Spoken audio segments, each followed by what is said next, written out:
لما تمشي الحمام وتنتهي من قضاء حاجتك، يعني بالدارجة كده، لما تتخلص من اليابوسة حقتك، فهمت؟ تمشي تقضي حياتك كده بطريقة ظريفة. اوعى تتسرع في التخلص من فضلاتك. يعني شنو؟ ما تخليه يمشي سريع، بل بامكانك تشيل شبكة صغيرة او كيس وتجمع الفضلات حقتك دي وتلفها كويس وتسلمها الى طبيبك او الدكتور حقك الخاص. فهمت؟ حيكون عندك دكتور خاص، يعني تمشي تودي له البقايا بتاعتك. ده كله عشان شنو؟ عشان لو حصلت لك عدوى في امعائك في المستقبل، يمكن الطبيب استخراج واستخدام عينه من فضلاتك اللي اديتها له زمان عشان يقوم يدخل لك في امعائك عن طريق منظار القولون. الاجراء ده بعيد ملء امعائك بالبكتيريا المفيده التي يمكنها مساعدتك في مكافحه العدوى. وتعتبر البكتيريا المفيدة جزءا أساسيا في صحة الإنسان، وهي الكائنات الحية الدقيقة التي تعيش داخل أجسامنا. جوانا كده في بكتيريا مفيدة يا شباب، ما تستغرب، وأحيانا بتكون على سطحها وتقدم فوائد صحية متنوعة. وبتكون معظم هذه البكتيريا في الجهاز الهضمي، لكنها توجد أيضا على الجلد وفي أجزاء أخرى في الجسم. يعني هي قاعدة في جسمنا، ففي منها في الجلد وفي منها في المعدة وفي منها في الأمعاء، لكنها مفيدة. انتبه، مفيدة وعندها فوائد جاية قدام. البكتيريا دي تعرف باسم الميكروبيوم أو البكتيريا النافعة، ولها دور كبير في تعزيز الصحة العامة. زي ما قلنا قبل، عندها فائدة كبيرة، واحتمال الخطوة دي تكون سبب في إنقاذ حياتك في لحظة حرجة. يعني لو جاتك حاجة، شنو، تقوم تستعين بالبراز حقك أو البقايا حقتك. وعلى الرغم من أن البكتيريا مرات ترتبط بالأمراض، إلا أن الكثير منها بيعتبر ضروري ومفيد لصحة الإنسان والحيوان والنباتات كمان. حتى النباتات مفيدة بالنسبة لها، وفي منها أنواع كثيرة. عندنا النوع الأول بكتيريا الجهاز الهضمي. هي طبعا بتعيش بشكل طبيعي في الأمعاء وبتساهم في تحسين صحة الجهاز الهضمي عن طريق المساعدة في هضم الطعام وامتصاص العناصر الغذائية، وتمنع نمو البكتيريا الضارة من خلال التوازن البيئي في الأمعاء. يعني شنو بالمختصر كده؟ ما بتجيك اليابوسة القوية ديك، فهمت كيف؟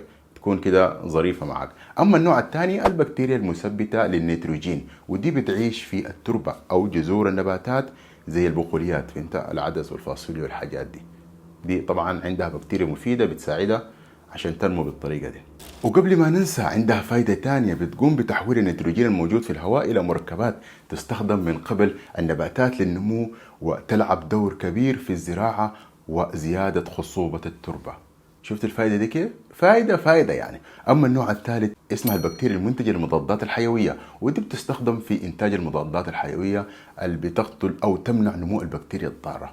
أما النوع الرابع هي البكتيريا المستخدمة في صناعة الأغذية. حتى الأغذية فيها بكتيريا بتساعد في الصناعة، ودي تستخدم في تخمير الأطعمة والمشروبات زي بكتيريا اللاكتوباسوليس لتحضير اللبن، الزبادي والجبن، أو البكتيريا الإسيتية اللي بتستخدم لإنتاج الخل. أما النوع الخامس اسمها البكتيريا المفيدة للبيئة، ودي بتساعد في معالجة مياه الصرف الصحي وتفكيك النفايات العضوية، وكمان بتستخدم في التنظيف الحيوي لإزالة الملوثات النفطية من البيئة. حتى الملوثات النفطية، يعني في مناطق النفط ذاته في بكتيريا. تخيل، في كائنات دقيقة جدا مفيدة عايشة معانا في الكوكب ده، فنحن ما حاسين بيها. عندك بكتيريا كثيرة جدا. طبعا عندها نوعين، يعني لو تقولي بكتيريا فالناس بتستغرب، بكتيريا معناها دي هذول مرض وشنو قصة؟ لا، زي ما في منها ضارة أكيد في منها نافعة. ونجي للنوع الأخير، هي البكتيريا الموجودة في الجلد. قاعدة الجلد ذاته فيه بكتيريا، ودي بتحافظ على صحة الجلد وتمنع الإصابة بالعدوى، لأنها تكون حاجز طبيعي ضد الميكروبات الضارة. حتى الجلد فيه بكتيريا، لكن شنو؟ بكتيريا نافعة، يعني كده ما عندها أي مشكلة معك. شنو؟ بتساعدك بس. فلما تتناول قطعة من الطعام وتبدأ في مضغها، يعني تقعد تلوك كده وشنو وتبلعها، بتمر عبر المريء وصولا إلى معدتك أو بطنك. هناك بتقوم أحماض المعدة بتفكيك الطعام وتحويله إلى مادة شبه سائلة.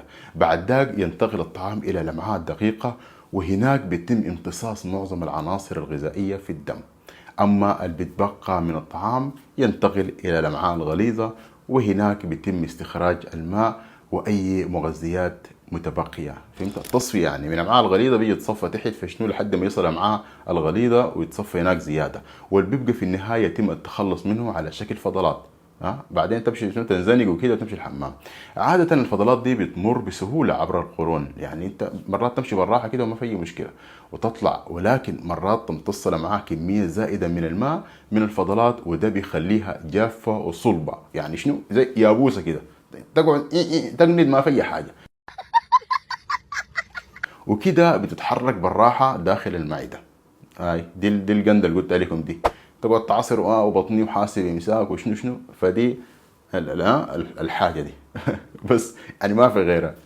وعشان تعمل حسابك زياده، الفضلات اللي بتتحرك بالراحه دي احتمال تتراكم وتكون كتله اكبر، وقد تؤدي في النهايه الى انسداد الامعاء بالكامل. شفت كيف؟ خلاص قفلت. وهنا بيجي دور البكتيريا المفيده اللي تكلمنا عنها قبل. يعني الخلاصه شنو؟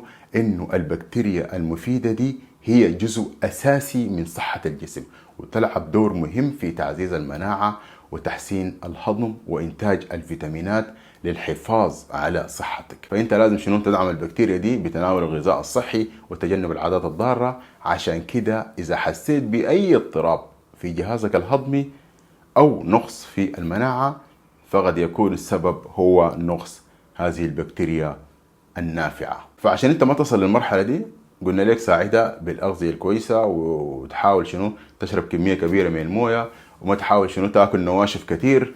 ايوه الحاجات شنو الكثيره دي. فانت حاول تساعد نفسك عشان البكتيريا تساعدك، ما تجيك بعدين يابوس وتقعد تنزنق وتمشي يقول لك غولون وقصص وكلام كثير. المهم لازم تهتم بصحتك وتعرف نفسك بتاكل في شنو وتسوي في شنو وتعمل في شنو.